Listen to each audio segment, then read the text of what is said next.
رحمہ آپ فرماتی ہیں بڑا خوب ارشاد فرمایا کہ جب بندے خدا محفل ذکر و نعت میں ہو اور درود و سلام کا نظرانہ رسول اللہ کی بارگاہ میں جب پیش کرے، فرمایا بندہ خدا کا تصور یہ ہونا چاہیے کہ وہ رسول اللہ کی بارگاہ میں حاضر ہے۔ جب ہم درود و سلام پڑھیں، محفل میلاد میں بیٹھیں، ذکر ہو، نعت ہو، واعظ و نصیحت ہو رہی ہو، اس وقت امتی کا حق یہ بنتا ہے اپنے کانوں کو کھڑا کر کے رسول اللہ کا پیغام سنیں کہ آقا کریم علیہ السلام نے امت کے لیے کیا پیغام پہنچایا ہے۔ لیکن آج ہم جب محفل ذکر و نعت کے اندر بیٹھتے ہیں، کوئی کس طرح سے ہوتا ہے، کوئی کس طرح سے ہوتا ہے، بالکل ہمارا ادب نہیں ہوتا۔ آج وجہ یہی ہے کہ ہم گھنٹوں کی محفل سن کر جاتے ہیں لیکن ہماری جھولی کے اندر ایک پھول نہیں ہوتا، جب باہر جاتے ہیں جھولی جا کر چھڑک دیتے ہیں۔ لیکن کیا وجہ ہے؟ اس کی وجہ یہی ہے کہ ہم ادب کے ساتھ رسول اللہ کا پیغام نہیں سنتے، ہم ادب کے ساتھ، تعظیم کے ساتھ رسول اللہ کا فرمان نہیں سنتے۔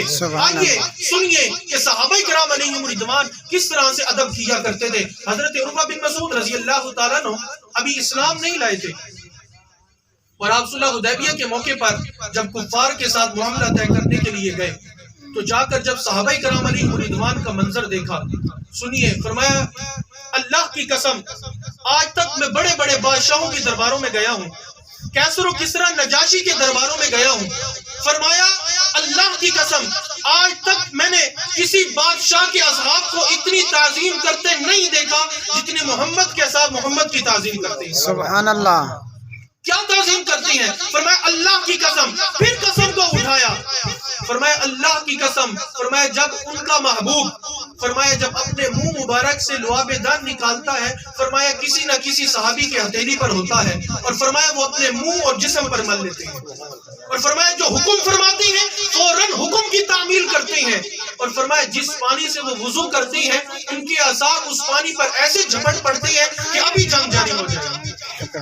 یہ صحابہ کرام علیہم رضوان کا طریقہ ہوا کرتا تھا کہ آقا کریم علیہ السلام کی تعظیم کیا کرتے تھے۔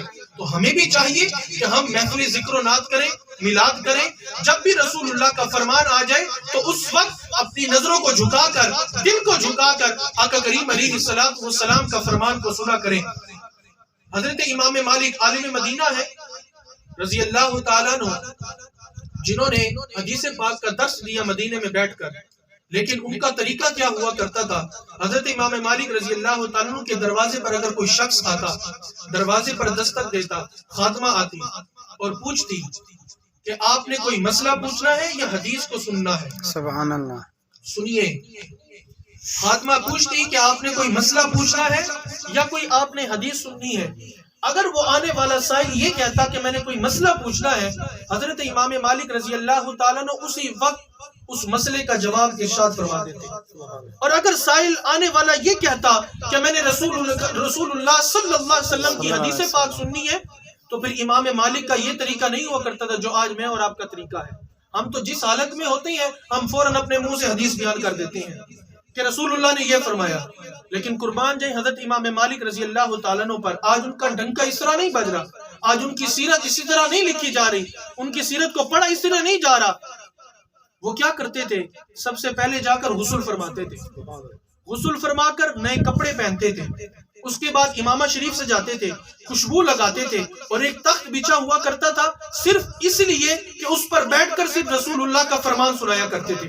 اس تخت پر بیٹھ جاتے اور حدیث پاک کی کتاب کو کھولتے، اور یہ بھی سیرت نگاروں نے لکھا ہے کہ جب آپ حدیث پاک کی کتاب کے ورق جب آپ پلٹتے تھے اس وقت بھی اتنی تعظیم کیا کرتے تھے کہ کہیں رسول اللہ کی بے ادبی نہ ہو جائے، آرام سے صفحے کو پلٹ دیتے تھے اور پھر اس سائل کو رسول اللہ کا فرمان سنایا کرتے تھے۔ سبحان اللہ۔ یہ حضرت امام مالک رضی اللہ تعالیٰ عنہ کی ادب اور تعظیم تھا۔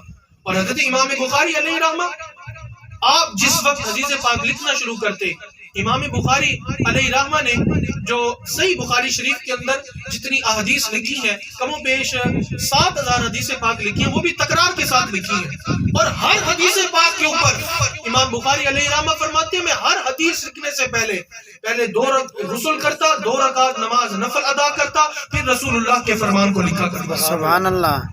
یہ ہمارے اکابرین سلف صالحین کا یہ طریقہ ہوا کرتا تھا، صحابہ کرام علیہم رضوان کا یہ طریقہ ہوا کرتا تھا کہ آقا کریم علیہ الصلوۃ والسلام کا اس طرح سے ادب کیا کرتے تھے۔ حضرت ابو محذورہ رضی اللہ تعالی عنہ، آپ کے سر کے اگلے بال اتنے بڑے ہو چکے تھے کہ زمین کو لگتے تھے۔ کس کو لگتے تھے؟ زمین کو لگتے تھے۔ عرض کی حضور ان کو کٹوا دیجئے، زمین کو لگتی ہیں، مٹی بالوں میں جاتی ہے۔ فرمایا نہیں، ان کو میں نہیں کٹوا سکتا۔ عرض کی حضور اس کی وجہ کیا ہے؟ آپ ان کو کیوں نہیں کٹوا سکتے؟ فرمایا کہ جس جگہ میرے رسول اللہ کے ہاتھ لگے ہوں اس کو میں نہیں کٹوا سکتا۔ سبحان اللہ۔ حضرت ابو محذورہ رضی اللہ تعالی عنہ کے بال مبارک کو آقا کریم علیہ الصلوۃ والسلام کا ہاتھ مبارک لگا تھا۔ صحابہ کی تعظیم کا منظر چکھ کے یہ انہوں نے فرمایا کہ نہیں، میں ان بالوں کو نہیں کٹوا سکتا۔ کیوں؟ یہاں رسول کریم علیہ الصلوۃ والسلام کے ہاتھ مبارک لگا تھا۔ سبحان اللہ۔ اور حضرت عبداللہ ابن عمر رضی اللہ تعالیٰ عنہ جب ممبر رسول پر تشریف لاتے تو چڑھنے سے پہلے اس ممبر کو ہاتھ لگا کر چوم لیا کرتے تھے کہ یہاں میرے رسول کریم علیہ الصلوۃ والسلام بیٹھ کر خطبہ دیا کرتے تھے۔ سبحان اللہ۔ یہ صحابہ کرام علیہم رضوان کی تعظیم تھی۔ آج مجھے اور آپ کو ان سے کیا سیکھنا ہے؟ یہ سیکھنا ہے کہ جب ہم رسول کریم علیہ الصلوۃ والسلام کی محفل میں جائیں، محفل ذکر نعت ہو یا کوئی بھی نعت خوانی ہو، کچھ بھی ہو، چاہے قرآن کی تلاوت ہی کیوں نہ چل رہی ہو، کیونکہ وہ ہے تو حضور کا فرمان، خطاب تو حضور سے ہے، سارا قرآن اترا تو حضور پر ہے، تو ہمیں چاہیے کہ اس وقت ہم ادب اور تعظیم کے ساتھ بیٹھیں۔ جس طرح محفل کے اندر بیٹھنے کا طریقہ ہے، جب ہم یہ ادب اور تعظیم کریں گے تو پھر یاد رکھیے محفل ذکر و نعت سے خالی نہیں جائیں گے، بلکہ کچھ نہ کچھ یہاں سے لے کر جائیں گے۔